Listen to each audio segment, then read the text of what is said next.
জাতীয়তাবাদ নিজের মাংস নিজে খাবে, এটাতে তারা খুব আনন্দ পায়। কিন্তু আওয়ামী লীগ নিজের মাংস কখনো নিজে খায় না। এই যে নিজের মাংস নিজে খাওয়া, এটা বাদ দিতে হবে জাতীয়তাবাদী শক্তির, না হলে জাতীয়তাবাদী শক্তির কপালে দুঃখ আছে। যে আমরা জাতীয়তাবাদীরা কতটা উম্মাদের মধ্যে আছি এখন। 96-এ বিএনপির যে ইলেকশনের মনিটরিং ইলেকশনের মিডিয়া কমিটি হয়েছিল, এই কমিটির সর্বকনিষ্ঠ মেম্বার ছিলাম আমি। আর এখন যারা বিএনপির মধ্যে মিডিয়া রিলেট আছে, তারা আমার ব্লাড টেস্ট করে আমি বিএনপি না অন্য কিছু।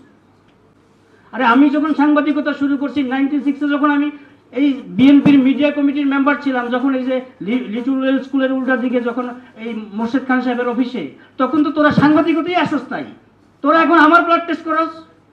যারা সাংবাদিকদের চিনে না, আমাদের লোক কারা এটা চিনে না, দয়া করে তাদেরকে দিয়ে মিডিয়া ডিল করাবেন না। জাতীয়তাবাদের সমস্যা হলো এই জায়গাটায়। জাতীয়তাবাদ নিজের মাংস নিজে খাবে, এটাতে তারা খুব আনন্দ পায়। কিন্তু আওয়ামী লীগ নিজের মাংস কখনো নিজে খায় না। আমাদের এখন, আমরা সাংবাদিক ইউনিয়ন করি, বিএনপি এবং জামাতের নিয়ে আমাদের সাংবাদিক ইউনিয়নের আমাদের পার্টটা। আমাদের এখন, আমরা যখন রাজনীতি করি, জাতীয় রাজনীতি করি, তখন এই পর্যন্ত 54 বছরে আমরা জামাতে ইসলামের সাথে মিলেমিশে রাজনীতি করতাম, বিএনপি রাজনীতি। কিন্তু এখন কিন্তু বিএনপি আমার রাজনীতি করছে না, আমি তাকে সম্ভাবনা ভাবতে পারছি না। অবশ্য শুরুতেই গন্ডগোলটা আছে। বিএনপি হলো জাতীয়তাবাদের রাজনীতি করে এবং জিয়াউর রহমানের রাজনীতি করে এবং দেশের স্বাধীনতার রাজনীতি করে, কারণ জিয়াউর রহমান স্বাধীনতার ঘোষণা দিয়েছে। আর জামাতে ইসলামী স্বাধীনতার বিপক্ষে ছিল।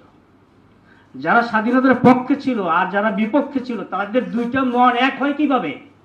কিন্তু আমরা ভাবতেছি তারা সমমনা বলে এই পর্যন্ত চালাই নিলাম।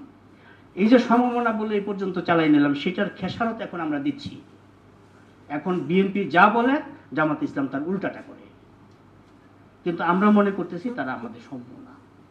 আমাদের সাংবাদিক ইউনিয়নের এখন যে অবস্থাটা দেখেন, একসময় আমাদের সাংবাদিক ইউনিয়নের গিয়াস কামাল চৌধুরী ছিল, রিয়াজউদ্দিন আহমেদ ছিল, আমানুল কবির ছিল, মানে আনোয়ার জাহিদ ছিল, আহমেদ হুমায়ুন ছিল, জহিরুল হক ছিল। এই মানুষগুলা সবাই চলে গেছে। আমাদের সাংবাদিক ইউনিয়নের এখন নেতা নাই।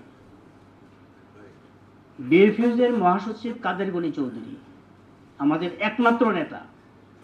তার সামনে শকত ভাই ছিল জীবিত অবস্থায়, শকত ভাই এখন আলাদা হয়ে গেছে। কাদের গনি চৌধুরী ছাড়া আমাদের কোনো নেতা নাই। কাদের গনি চৌধুরীকে নামানোর জন্য বিএনপির এমন কোনো শক্তি নাই যে চেষ্টা করতেছে না। তার অপরাধ কি? সে আমাদের নেতা, এটা তোর অপরাধ?